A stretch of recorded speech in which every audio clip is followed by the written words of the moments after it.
औज़ुबिल्लाहि बिस्मिल्लाहिर्रहमानिर्रहीम। प्यारे बच्चों अस्सलाम वालेकुम।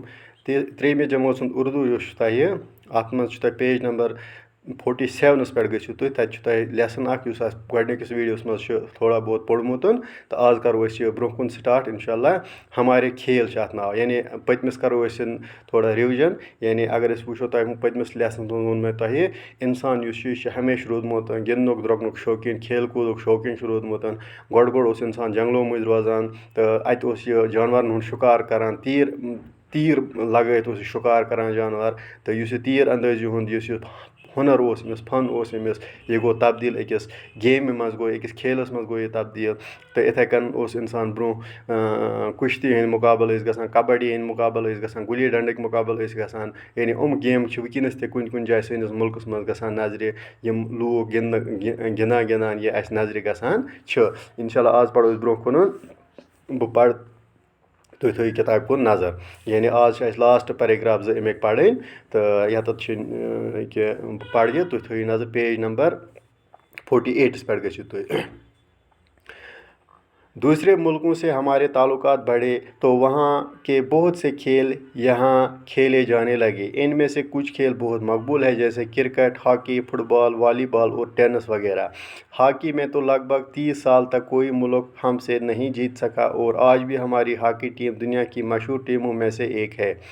क्रिकेट में भी हमने बहुत नाम पैदा किया है। हमारी टीम ने 1983 में क्रिकेट का आलमी कप जीता है। टेनिस में हैदराबाद की जवां साल खिलाड़ी सानिया मिर्ज़ा ने हिंदुस्तान का नाम दुनिया भर में रोशन कर दिया। उन्होंने 2003 में 16 साल की उम्र में विंबलडन में ग्रैंड स्लैम एजाज़ हासिल किया, जो हिंदुस्तान की खेल कूद की तारीख में किसी खातून को मिलने वाला पहला एजाज़ है।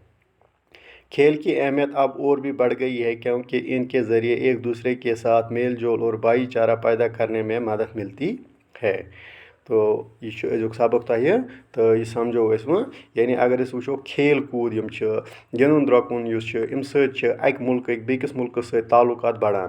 तो वुचमुत कि सान मुल्क हिंदुस्तान टीम गसान बेकिस मुल्कस मज, Hindustan kabaddi team hockey team गसान बेकिस मुल्कस मज गिंदने। इथे कन हिंदुस्तान फुटबॉल टीम या इथे कन हिंदुस्तान टेनिस गिंदन वल वॉलीबॉल वल गसान बेकिन मुल्कन हंदिस दौरस पे गिंदने। तो वुचमुत टीवी पे तुम वुचान अम सक मुल्क ताल्लुकात बेकिस मुल्क सत बढ़ान। तो ये मुल्क टीम बेकिस मुल्कस मज गसान इमन सत गसान लूक तमाश वुचने ते वारिया लूक गसान तमाश वुचने ते। इत कन अक सुंद कल्चर पता लगान अक सुंद वथन बिहन अक सुंद खेन चोन अक सुंद तहजीब तमदुनुक पता लगान। यानी अम सत ताल्लुकात मुल्कन दरमियान बढ़ान। तो वहाँ के बहुत से खेल हमारे यहाँ खेले जाने लगे। इथे कन अक मुल्क टीम बेकिस मुल्कस मज गसान मिसाल के तौर पर फुटबॉल गिंदने गसान क्रिकेट गिंदने गसान तत तुम बाकी खेल ते वुचान तिमन मुल्कन हज। तो तुम खेल अनान तुम पानस सत तुम गिंदन द्रोकुन तुम तरीक आना तुम पानस सत। तो इत कन अक सत खेल कूदुक मेल मिलाप अम सत बाकी चीज़ ते अक सत शेयर करान। तो अगर इस पन्निस मुल्कस पे नज़र त्राओ, हॉकी में तो लगभग 30 साल तक कोई मुल्क हमसे जीत न सका और आज भी हमारी हॉकी टीम दुनिया की मशहूर टीमों में से एक है। अगर वो हिंदुस्तान हॉकी टीम बड़ मशहूर टीम मकबूल टीम मशहूर तो मकबूल टीम बे ताकतवर टीम तकरीबन 3 वरियन जून हिंदुस्तान टीम नश कंस टीम हॉकीस मज। तो वनस अगर वो हिंदुस्तान हॉकी टीम दुनिया चन मशहूर टीमन मज शुमार इवान करने। इथे कन अगर वो बेकिस खेलस पे त्रो नज़र सह गो क्रिकेटस मज हिंदुस्तान दबदब मान। बड़ बड़ खिलाड़ी हिंदुस्तान पौध कर्मित क्रिकेटस मज यथ मज तुह सचिन तेंदुलकर, सौरव गंगूली, राहुल द्रविड़, महेंद्र सिंह धोनी, विराट कोहली। इथे कन वारिया खिलाड़ी कर्मित हिंदुस्तान पौध क्रिकेटस मज। तो इथे कन हिंदुस्तान क्रिकेट टीम 1963 मज वर्ल्ड कप आलमी कप वर्ल्ड कप ये तुम वन सह ज्योनमुत।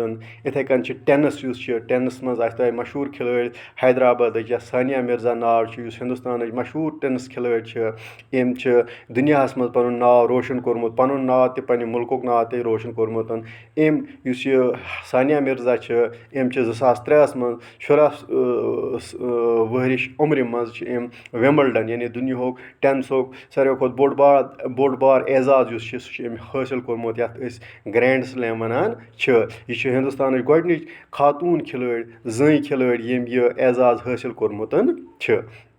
अगर वो खेल कूद इहज अहमियत क्या दो खो दो बढ़ान तो वो स्कूलस मज तुम खेल कूद मुकाबल सपदान अम सोन जिसम रोजान ताज़ तो बे तंदुरुस्त रोजान यह वन कि सेहतमंद जिसम तथ मज सेहतमंद इंसान सुंद जिसम तमिस सेहतमंद दिमाग ते आसान। खेल की अहमियत अब और भी बढ़ गई है क्योंकि इसके ज़रिए एक दूसरे के साथ मेल जोल और भाईचारा पैदा करने में मदद मिलती है।